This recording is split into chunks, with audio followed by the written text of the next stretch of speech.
Hi hello பிரைஸ்லா கர்த்தர் நாமத்துக்கு மகிமையுண்டாகட்டும். இந்த நாளில் ஒரு வசனத்தை பார்ப்போம். யோபு புஸ்தகம் 5ஆம் அதிகாரம் 9ஆம் வசனம். ஆராய்ந்து முடியாத பெரிய காரியங்களையும் எண்ணி முடியாத அதிசயங்களையும் அவர் செய்கிறார்.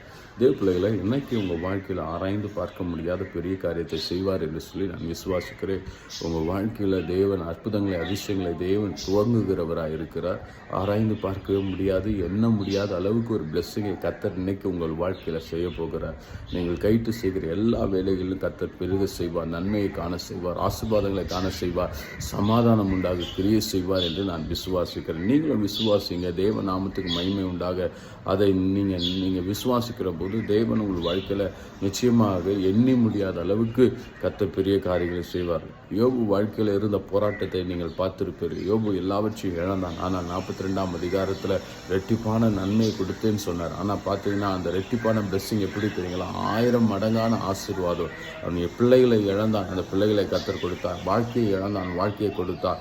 ஆசீர்வாதங்களை எல்லாம் கர்த்தர் 1000 மடங்கு ஆண்டவர் எண்ண முடியாத அளவுக்கு அள்ளி அள்ளி கர்த்தர் கொடுத்தார் என்று பார்க்கிறோம். இன்னைக்கும் கூட நீங்கள் இழந்தவைகளை எல்லாம் கர்த்தர் ரெட்டிப்பாக எண்ணி முடியாத அளவுக்கு அதிசயங்களை கர்த்தர் உங்கள் வாழ்க்கையில் செய்வார் என்று நான் விசுவாசிக்கிறேன். இந்த நாள் உங்களுக்கு இனிய நாளாக இருப்பதாக. God bless you. ஆமென்.